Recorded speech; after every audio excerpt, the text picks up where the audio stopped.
스타트. 이 이야기는 그 복수의 기록입니다. 결혼식이라는 형태를 빌린 복수. 그것도 아주 정교하고 아주 조용하며 아주 아름다운 복수. 봄이었습니다. 4월에 벚꽃이 흩날리던 그 오후, 저는 남자의 품 안에 있었습니다.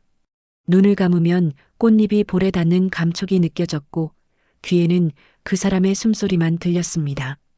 그 사람의 손이 제 등을 감싸 안았고, 코끝에 닿는 따뜻한 입술. 그 순간만큼은 세상에 아무것도 존재하지 않는 것 같았습니다. 하지만 여기서 한 가지 말씀드려야 할 게 있습니다. 제 옆에 서 있던 그 남자는 제 남편이 아니었습니다. 그렇다고 불륜은 아닙니다. 저는 이미 이혼을 결심한 상태였고, 그 이혼의 이유는 저한테 있는 것이 아니었습니다.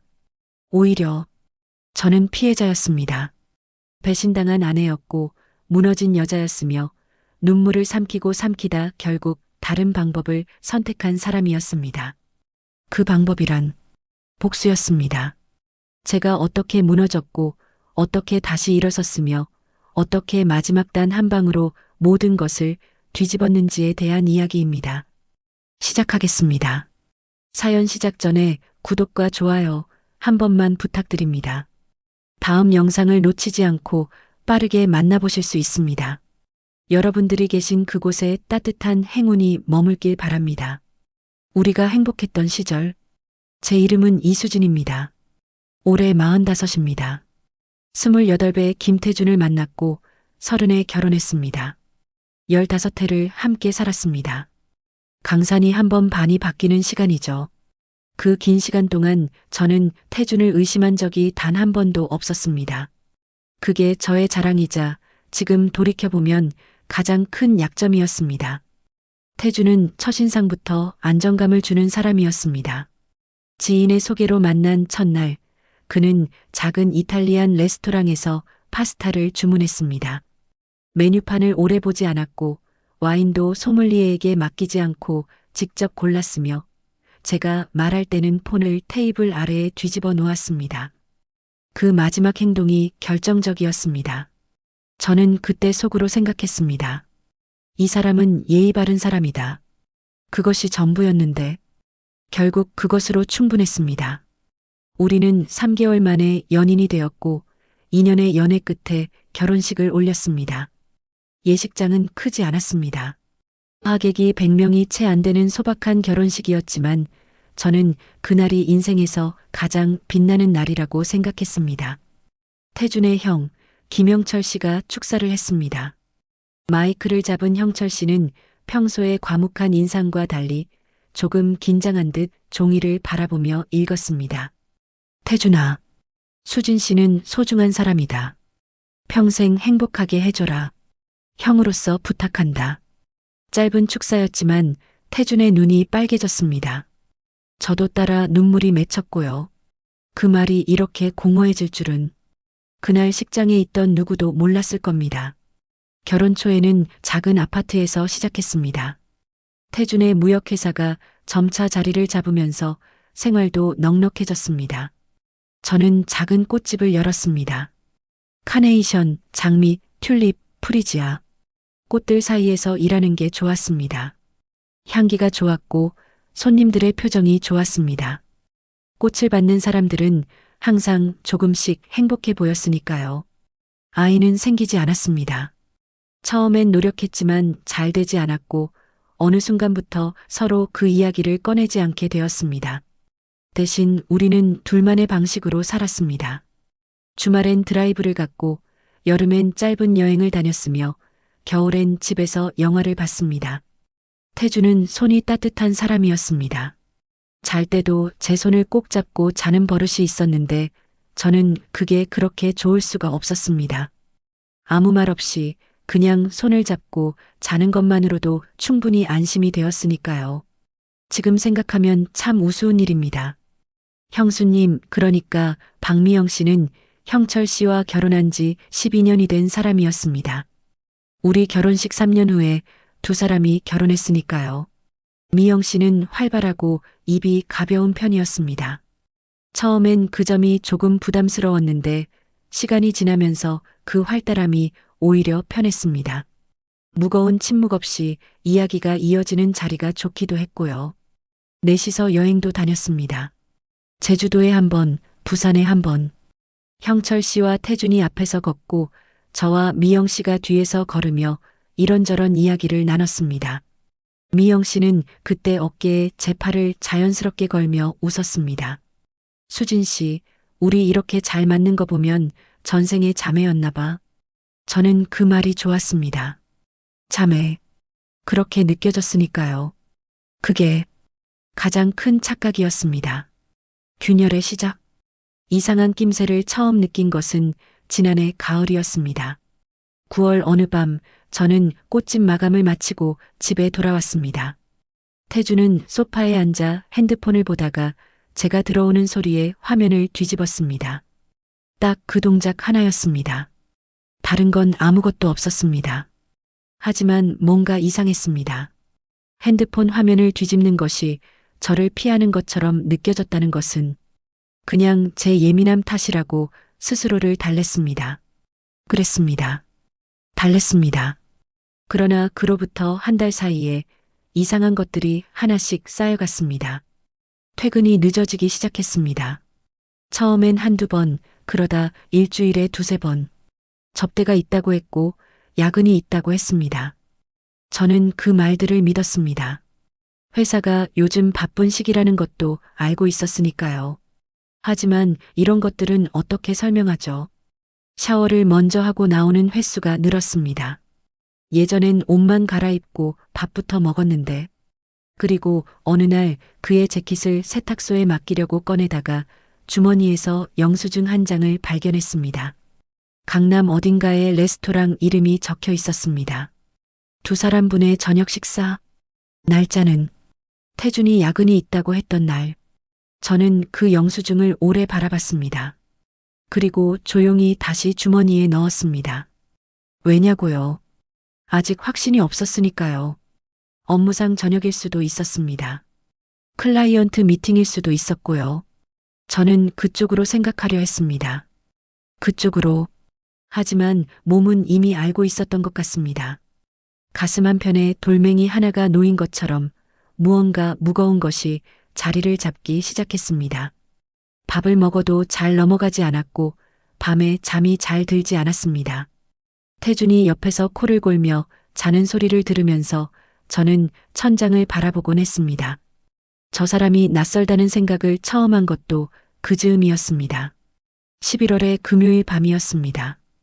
태준이 접대가 있다며 일찍 나갔고 저도 꽃집을 마감하고 집에 왔습니다. 혼자 저녁을 먹고 소파에 앉아 책을 읽다가 스르르 잠이 들었습니다. 얼마나 잤을까요? 눈을 떴을 때 거실은 어두웠고 시계는 새벽 2시를 가리키고 있었습니다. 태준은 아직 없었습니다. 그리고 소파 쿠션 사이에 핸드폰이 끼어 있었습니다. 태준의 핸드폰이었습니다. 서둘러 나가면서 두고 간 모양이었습니다. 저는 잠결에 손을 뻗었습니다. 화면이 켜졌습니다. 잠금 해제가 되어 있었습니다. 카카오톡 알림이 3개 들어와 있었습니다. 발신자, 미영. 저는 그 이름을 한참 바라봤습니다. 그냥 이름 2글자. 우리 가족 중에 미영이라는 이름은 한 명밖에 없습니다. 박미영. 형수님. 손가락이 스스로 움직였습니다. 눌렀습니다. 자기야, 오늘도 고마워. 집에 잘 들어갔어? 응. 근데 옷에서 향수 냄새 날까봐 잠깐 무서웠어. 창문 열어두고 왔잖아. 수진이 눈치챘어? 아니. 걔는 몰라. 원래 잘 몰라. 화면이 떨렸습니다. 아니, 제 손이 떨리고 있었습니다. 걔는 몰라. 원래 잘 몰라. 그 문장이 눈에서 사라지지 않았습니다. 단순한 배신보다 더 아프게 박혔습니다. 제가 그렇게 아무것도 모르는 사람, 눈치도 없는 사람으로 취급받고 있었다는 것이 2사람이 나란히 앉아 저를 가볍게 얘기하며 웃었을 장면이 눈앞에 펼쳐지는 것 같았습니다. 이수진. 걔는 몰라. 저는 소파에 천천히 기대었습니다. 울음이 목구멍까지 차올랐습니다. 하지만 입술을 깨물었습니다. 아직 울면 안 됩니다. 절대로. 그날 밤 저는 두 가지를 결심했습니다. 첫째, 이 사실을 태준에게 절대 들키지 않는다. 둘째, 이혼 서류는 쓰지 않는다.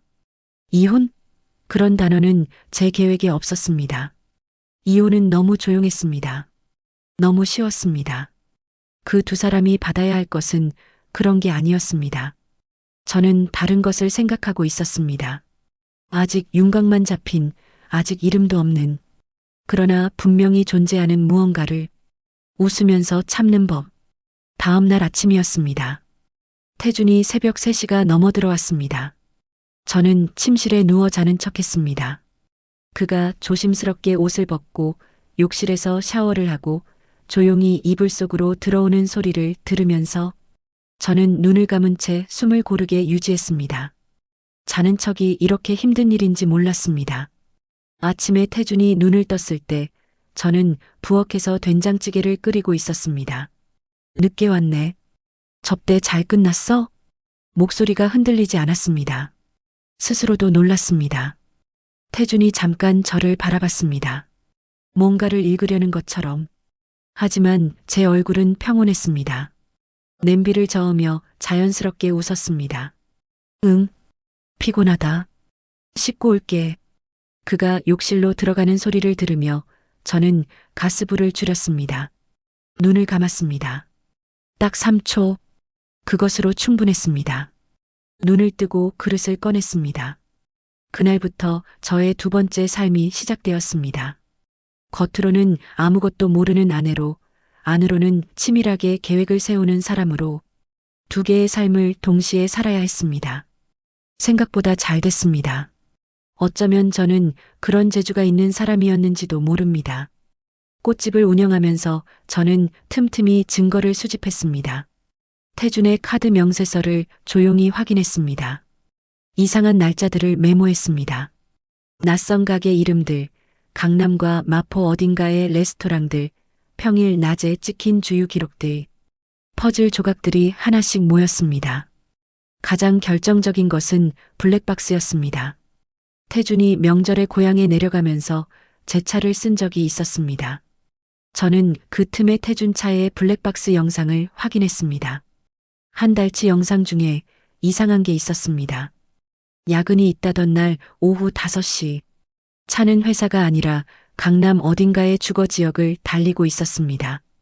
그리고 지하 주차장으로 들어가는 장면.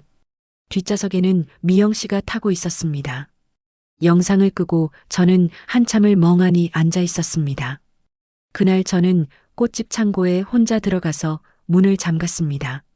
쌓아둔 포장지 박스에 기대어 앉아서 처음으로 소리 없이 울었습니다.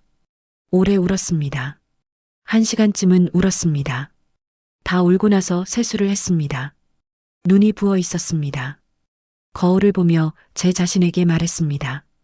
이수진, 이제 진짜 시작이야. 형철 씨의 회사는 광화문 근처에 있었습니다. 그에게 연락을 한 것은 점심이 끝나고 오후 2시쯤이었습니다. 커피 한 잔 할 수 있냐고. 별다른 이유 설명 없이. 형철 씨는 잠깐 침묵하더니 오겠다고 했습니다. 약속 장소로 나온 형철 씨의 얼굴을 보는 순간 저는 직감했습니다. 그도 알고 있다는 것을.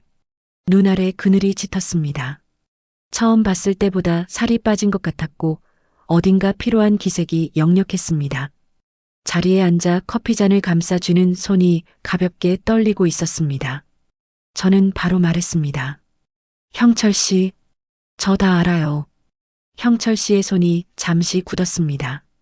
천천히 저를 바라봤습니다. 오래. 그리고 한마디. 어디서부터요? 저는 그 말에서 모든 걸 읽었습니다. 그도 알고 있었던 겁니다. 처음부터요. 형철 씨가 긴 숨을 내쉬었습니다. 창 밖을 한참 바라봤습니다. 벚나무가 아직 잎이 없는 계절이었고 하늘은 흐렸습니다. 그가 다시 저를 봤을 때 눈 속에 복잡한 것들이 뒤섞여 있었습니다. 분노, 허탈함, 그리고 안도.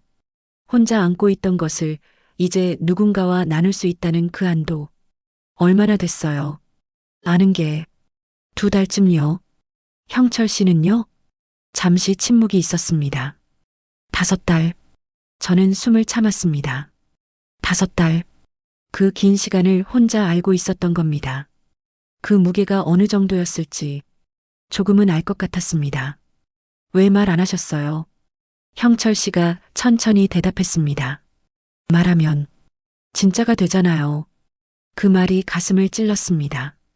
저도 알았습니다.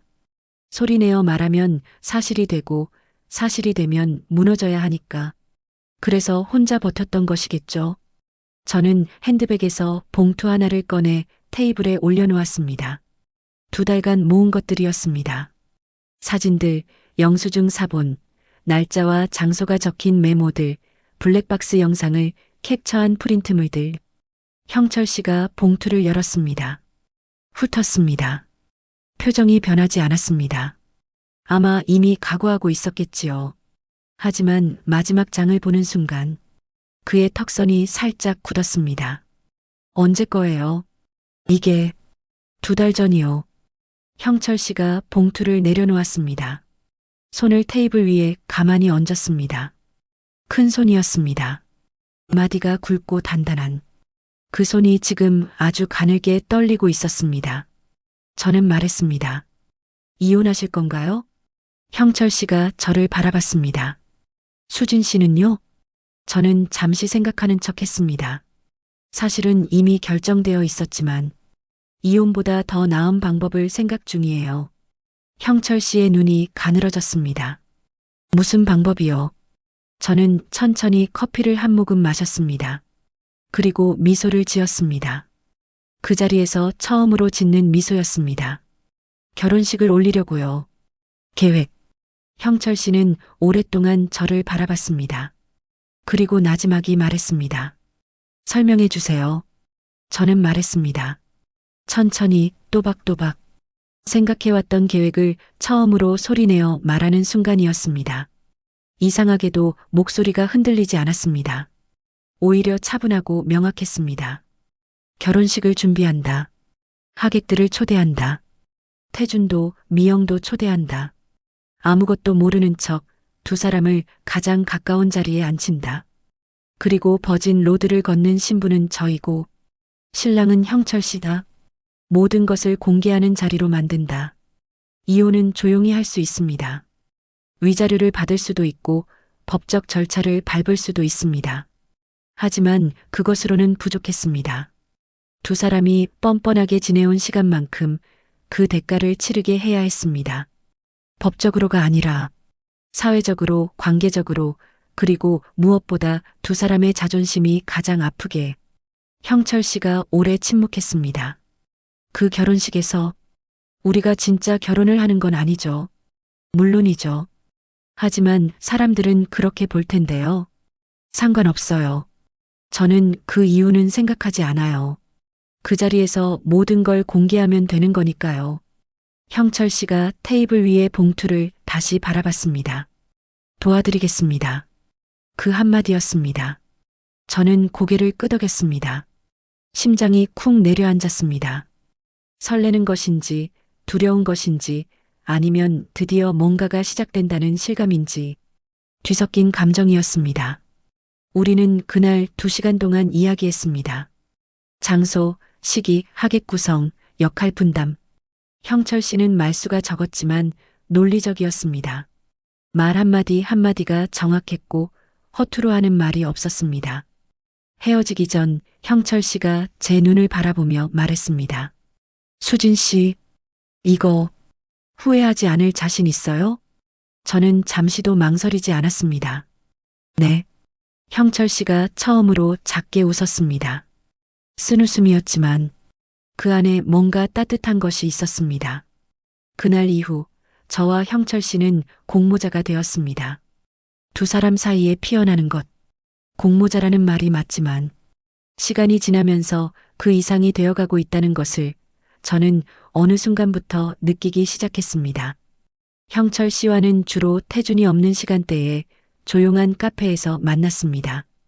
결혼식 준비는 사실 제가 거의 다 했지만 형철 씨는 중요한 결정들에서 제 옆에 있었습니다. 어느 날 웨딩홀 답사를 같이 갔습니다. 홀 직원이 저희를 보며 미소를 지었습니다. 두 분이 아주 잘 어울리세요. 그 말에 저는 어색하게 웃었고 형철 씨도 어색하게 웃었습니다.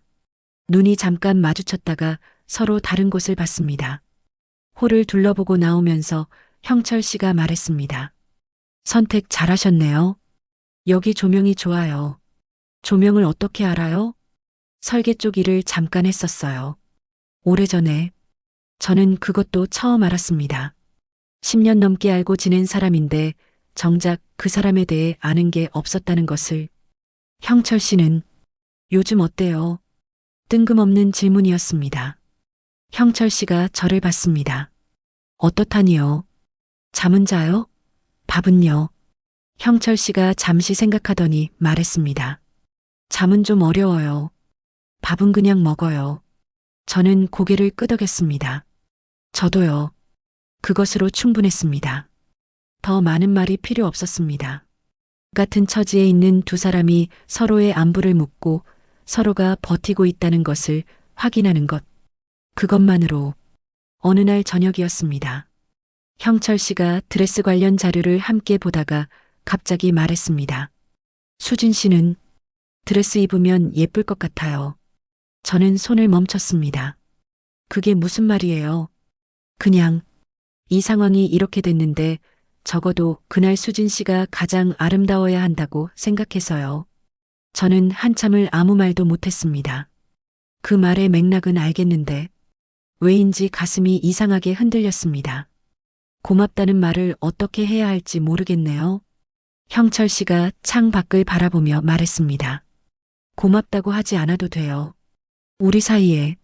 우리 사이에. 그 말이 귓속에 오래 남았습니다.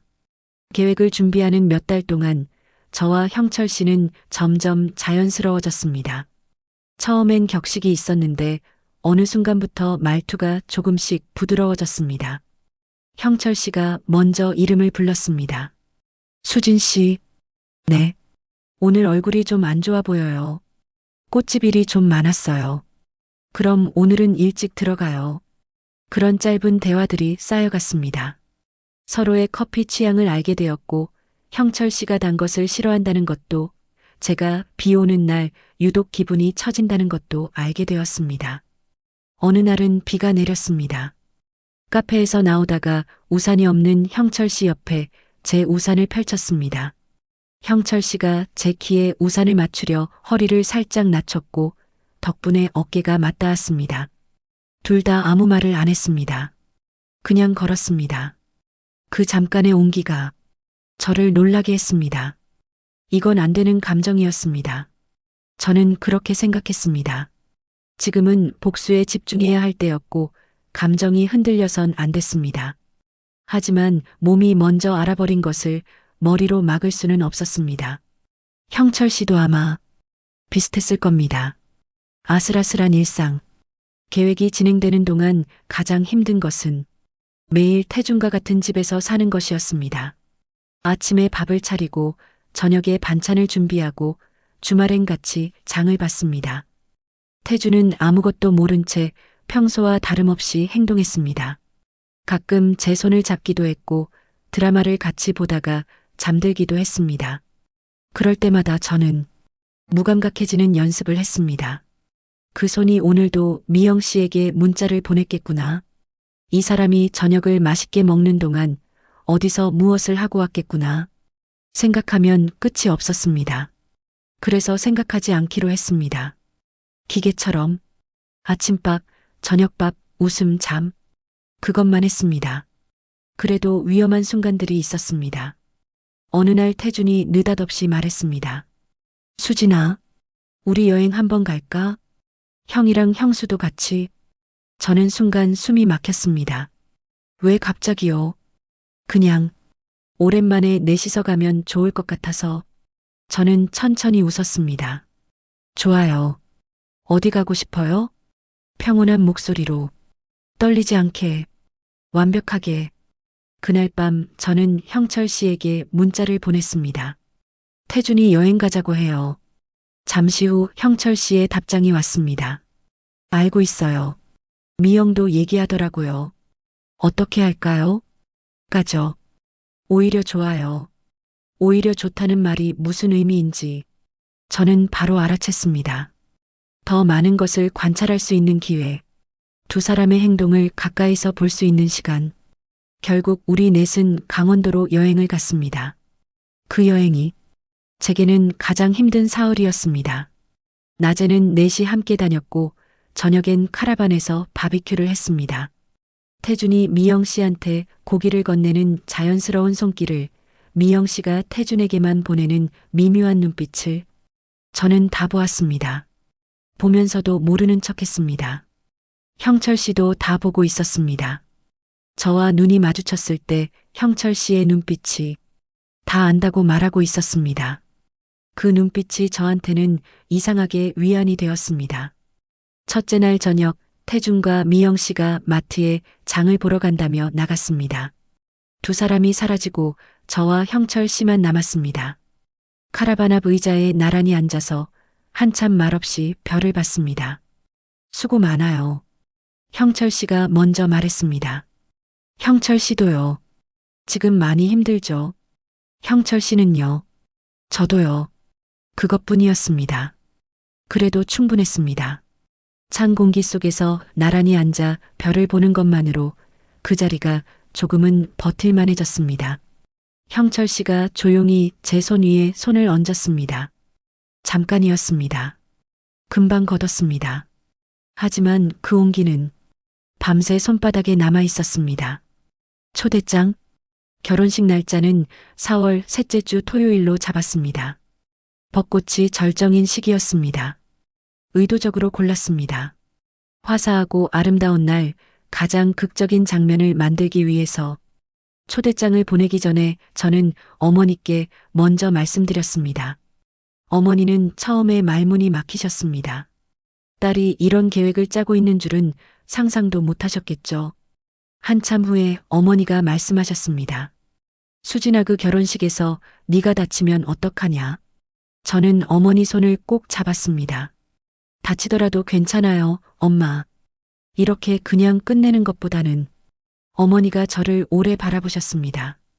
그리고 조용히 고개를 끄덕이셨습니다.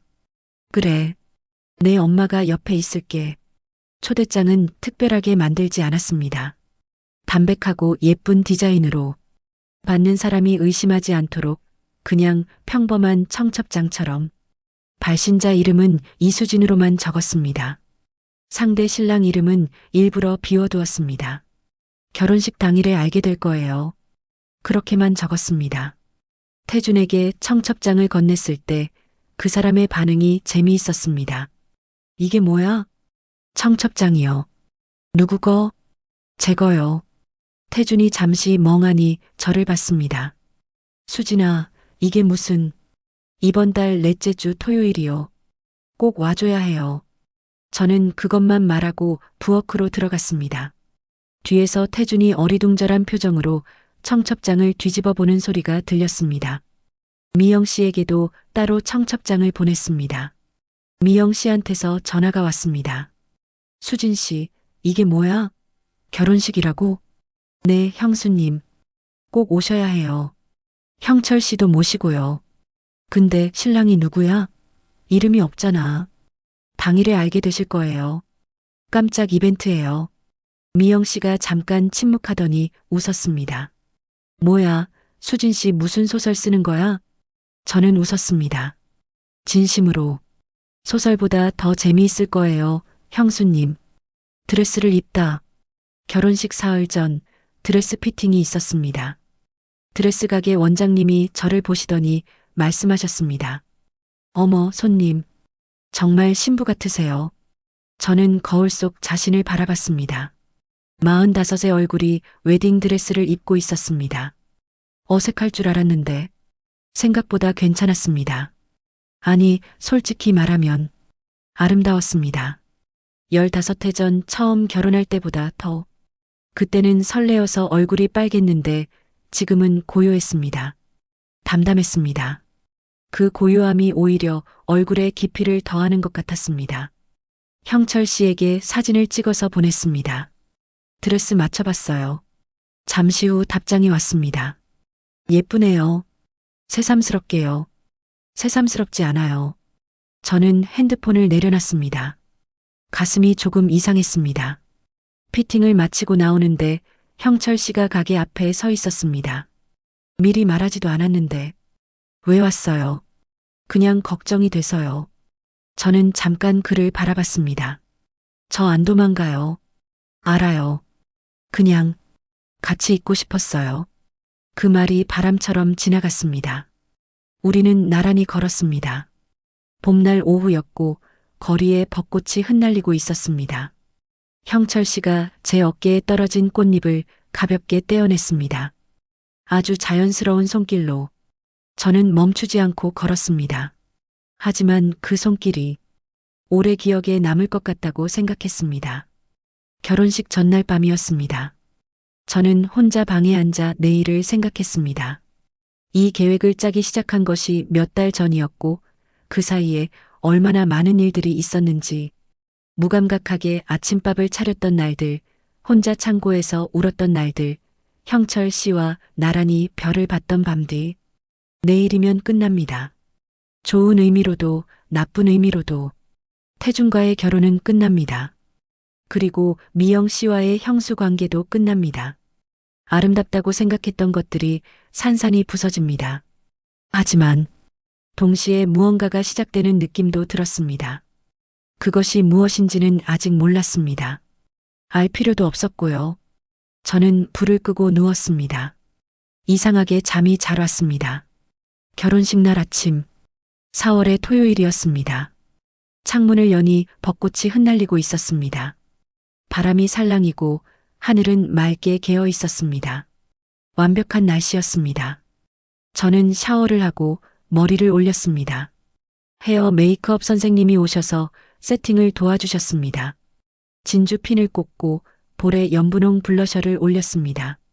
드레스를 입는 순간 거울 속에 저는 완전히 다른 사람처럼 보였습니다. 어머니가 옆에서 눈물을 닦으셨습니다.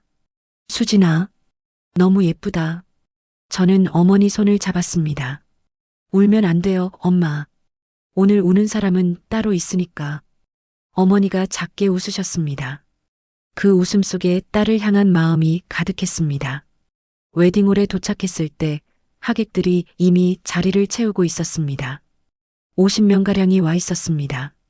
제 친구들, 꽃집 단골 손님들, 그리고 태준이 왔습니다.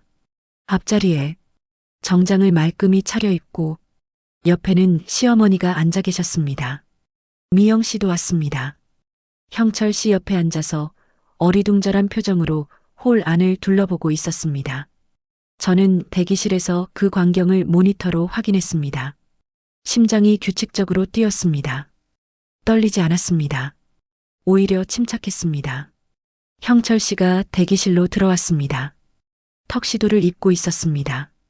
저는 처음 봤습니다. 그 모습을. 형철 씨는 원래 수수한 편인데 정장이 잘 어울리는 사람이었습니다. 넓은 어깨에 반듯하게 선 칼라. 약간 긴장한 듯 눈빛이 고요했습니다. 저를 보더니 그가 잠시 멈췄습니다. 오늘 정말 예쁘네요. 저는 웃었습니다. 고마워요. 형철 씨도 잘 어울려요. 어색하지 않아요? 어색하죠.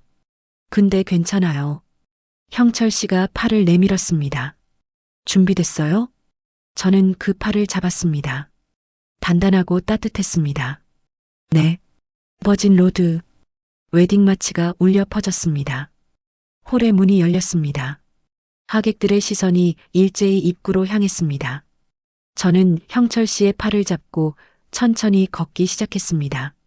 버진 로드가 길게 뻗어 있었고 양쪽으로 하얀 꽃들이 장식되어 있었습니다. 걸으면서 저는 사람들의 표정을 봤습니다. 앞줄에 앉은 태준이 처음엔 화난 얼굴이었습니다. 그러다 천천히, 아주 천천히 표정이 굳었습니다. 신부가 저라는 것은 알았겠지요. 근데 신랑이 친형이라는 것이. 태준의 입이 살짝 벌어졌습니다. 미영 씨의 얼굴이 하얗게 질렸습니다. 형철 씨의 팔에 힘이 들어왔습니다. 저도 느꼈습니다. 그 팔을 더 꽉 잡았습니다. 우리는 계속 걸었습니다. 웨딩 마치는 계속 흘렀습니다. 하객들 사이에서 웅성거리는 소리가 커지기 시작했습니다. 신랑이 김영철이라는 것을 아는 사람들, 그러니까 형철 씨의 지인들이 먼저 이상함을 감지했겠죠. 그리고 그게 태준의 형이라는 것을 아는 사람들도. 태준이 자리에서 반쯤 일어났습니다. 저는 그 눈빛을 봤습니다. 황당함과 분노가 뒤섞인, 하지만 아직 뭔가를 파악하지 못한. 우리는 단상 앞에 섰습니다. 주례 없이 진행되는 시기였습니다. 처음부터 그렇게 기획했습니다. 저는 마이크를 잡았습니다. 홀이 조용해졌습니다. 오늘 이 자리에 와주셔서 감사합니다. 목소리가 떨리지 않았습니다. 놀라울 만큼. 오늘 이 결혼식이 조금 특별하다는 건 여러분도 눈치채셨을 거예요. 신랑 이름이 청첩장에 없었으니까요. 웅성거림이 잠시 있었다가 사그라들었습니다. 신랑이 왜 김영철 씨인지 그 이유를 오늘 이 자리에서 직접 말씀드리려고 합니다. 태준이 완전히 자리에서 일어섰습니다. 수진아, 잠깐만요, 태준 씨. 저는 태준을 바라보며 말했습니다. 처음으로 그의 이름에 씨를 붙였습니다. 그것이 이미 모든 것을 담고 있었습니다. 다 들으셔야 해요. 저는 다시 하객들을 바라봤습니다. 저는 작년 11월에 알게 되었습니다. 제 남편 김태준 씨가 형수님인 박미영 씨와 2년 넘게 불륜 관계를 유지해 왔다는 것을. 홀 안이 얼어붙었습니다. 처음엔 믿고 싶지 않았습니다. 착각이길 바랐습니다. 그래서 2달을 더 지켜봤습니다. 증거를 모았습니다. 그리고 확인했습니다. 의심의 여지 없이 미영 씨가 자리에서 일어서려고 했습니다. 형철 씨가 옆에서 조용히 미영 씨의 팔을 잡았습니다. 앉으세요 라는 무언의 신호였습니다. 미영 씨가 굳어버렸습니다. 홀 뒤편 스크린이 켜졌습니다. 저는 미리 준비해둔 영상을 틀었습니다. 날짜와 장소가 박힌 블랙박스 영상, 카드 명세서 4본, 2사람이 나눈 메시지 캡처, 하나씩 천천히 흘렀습니다. 소리 없이, 하지만 충분히 명확하게. 하객들이 하나씩 그 내용을 읽기 시작했습니다. 여기저기서 탄식이 새어나왔습니다. 태준이 홀 앞으로 걸어왔습니다. 얼굴이 붉어져 있었습니다. 야, 이게 무슨 짓이야? 지금, 태준 씨, 형철 씨가 한 발 앞으로 나왔습니다. 태준이 멈췄습니다. 친형이 앞에 서 있는 것을 보는 순간 태준의 얼굴에서 분노가 한번 흔들렸습니다. 형, 나중에 얘기하자. 짧은 한마디였습니다. 하지만 그 안에 담긴 것이 많았습니다. 태준이 2발 물러섰습니다. 저는 마이크를 다시 잡았습니다. 오늘 이 결혼식은 진짜 결혼식이 아닙니다. 하지만 오늘 이 자리는 진짜입니다. 2분이 해온 것들이 진짜이고 제가 2달 동안 혼자 사귀며 살아온 것도 진짜이며 형철 씨가 5달을 혼자 버텨온 것도 진짜입니다. 미영 씨가 고개를 숙이고 있었습니다. 얼굴을 들지 못했습니다. 저는 오늘 이혼을 발표하러 온 것이 아닙니다. 그건 나중에 조용히 할 수 있는 일이니까요. 오늘 이 자리에서 하고 싶었던 것은 딱 하나였습니다. 저는 잠시 멈추었습니다. 홀 안이 완전히 고요해졌습니다. 여러분 앞에서 제가 여전히 멀쩡하다는 것을, 쓰러지지 않았다는 것을 보여드리고 싶었습니다. 무너지는 사람들. 홀 밖으로 먼저 나간 것은 미영 씨였습니다. 뛰어나가다시피 했습니다. 핸드백을 움켜쥐고 고개를 숙인 채 시어머니 김순례 씨가 자리에서 굳어 계셨습니다. 얼굴이 창백했습니다. 무슨 말도 못하셨습니다. 태준이 홀 한가운데 서 있었습니다. 사람들의 시선을 한 몸에 받으면서 저는 태준을 바라봤습니다. 그 얼굴을, 당혹감과 수치와 분노가 뒤섞인 얼굴. 저한테 뭔가 말하려는 것 같았지만 말이 나오지 않는 것 같았습니다. 저는 그 얼굴을 오래 보지 않았습니다. 충분했으니까요. 형철 씨가 제 옆에 섰습니다. 조용히 말했습니다. 나가요. 우리는 버진 로드를 다시 걸었습니다. 이번엔 들어올 때가 아니라 나가는 방향으로. 하객들이 길을 내주었습니다. 누군가는 박수를 쳤습니다. 처음엔 1명, 그러다 2명, 3명. 저는 앞을 보고 걸었습니다. 홀문이 열리고 바깥 공기가 들어왔습니다. 봄 햇살이 눈부셨습니다. 벚꽃이 여전히 흩날리고 있었습니다. 저는 계단 앞에서 잠시 멈췄습니다. 그때 형철 씨가 말했습니다. 수진 씨, 수고했어요. 그 말이 쌓여있던 것들을 한꺼번에 건드렸습니다. 저는 울었습니다. 소리 없이 그냥 눈물이 흘렀습니다. 닦지도 않았습니다. 흘리는 대로 뒀습니다. 형철 씨가 아무 말도 하지 않았습니다. 그냥 옆에 있었습니다. 그것으로 충분했습니다. 벚꽃이 내려앉는 계단 위에서 저는 오래 울었습니다. 결혼식 이후 일들은 빠르게 정리되었습니다. 태준과의 이혼 절차는 1달 만에 마무리되었습니다. 태준은 처음엔 뭔가 따지려 했지만 이미 저한테는 패를 들 것이 없었습니다.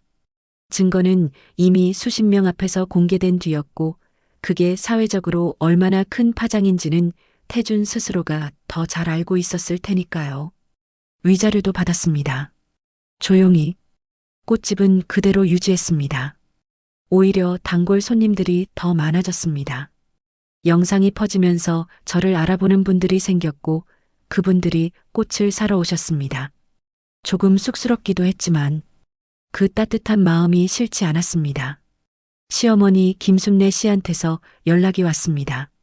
수진아, 미안하다. 짧은 문자였습니다. 저는 한참 그 문자를 바라봤습니다. 시어머니가 잘못한 건 없었습니다. 아드님이 한 일이었으니까요. 하지만 그 사과가 어떤 의미인지는 알았습니다. 어머니가 잘못한 게 아니에요라고 답장을 보냈습니다. 그것으로 끝이었습니다. 미영 씨한테서는 연락이 없었습니다. 형철 씨한테도 아무 말 없이 짐을 챙겨나갔다고 했습니다. 부산 친정집으로 내려갔다는 말을 나중에 전해 들었습니다. 형철 씨는 이혼 절차를 밟고 있었습니다. 저보다 조금 더 복잡했습니다. 재산 분할 문제도 있었고 공동명의 부동산도 있었으니까요. 하지만 형철 씨는 그 과정을 담담하게 소화하고 있었습니다. 1달쯤 지났을 때 형철 씨한테서 연락이 왔습니다. 오늘 시간 있어요? 저는 있다고 했습니다. 봄날 오후. 그날 우리는 처음으로 아무 목적 없이 만났습니다. 계획도 증거도 전략도 없는 그냥 두 사람이 만나는 것. 한강변을 걸었습니다. 벚꽃은 이미 다졌지만 새잎이 돋아 있었습니다. 연한 초록이 나무마다 번지고 있었고 강물이 햇살을 반사해 반짝거렸습니다. 한참 말없이 걷다가 형철 씨가 말했습니다. 이제 어떻게 할 거예요? 뭐요? 앞으로요? 수진 씨. 저는 잠시 생각했습니다.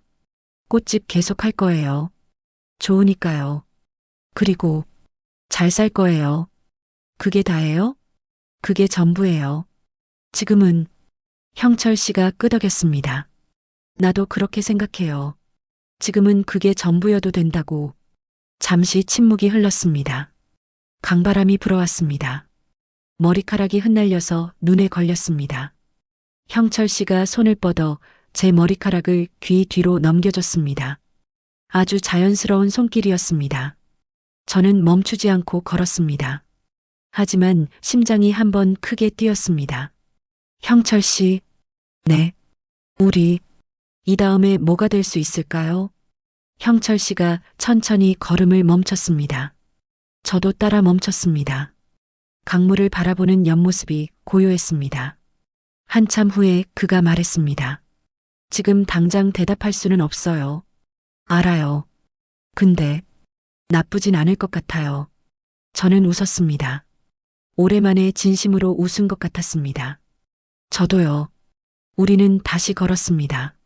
나란히 강을 따라 어깨가 가끔 스쳤습니다. 그리고 어느 순간부터 형철 씨의 손이 제 손 근처에 있었습니다. 그러다 자연스럽게 닿았습니다. 손가락 끝이 먼저, 그 다음엔 손바닥 전체. 형철 씨가 제 손을 쥐었습니다. 저는 뿌리치지 않았습니다. 봄날 오후 한강변을 걸으며 손을 잡고 저는 처음으로 생각했습니다. 괜찮아질 것 같다고. 아니, 더 정확하게는 괜찮을 거라는 것을 이미 알고 있었다고. 어머니의 봄. 어머니가 꽃집에 오신 날이 있었습니다. 카네이션을 사러 오셨다고 하셨는데 사실 저를 보러 오신 거라는 걸 알았습니다. 어머니는 항상 그런 식이었습니다. 용건을 앞세워 오시지만 진짜 이유는 딸 얼굴 한번 보는 것. 수진아, 요즘 밥은 잘 먹고 있어? 잘 먹어요, 엄마. 잠은? 잘 자요. 어머니가 꽃들 사이를 천천히 거닐었습니다. 튤립을 만지고 프리지아를 들어 냄새를 맡으셨습니다. 수진아, 형철이 씨 어떤 사람이야? 저는 꽃을 포장하던 손을 잠깐 멈췄습니다. 좋은 사람이에요. 태준이보다? 저는 웃었습니다. 비교할 수가 없어요. 다른 사람이니까. 어머니가 저를 바라봤습니다. 수진아, 이번엔 행복해야 해.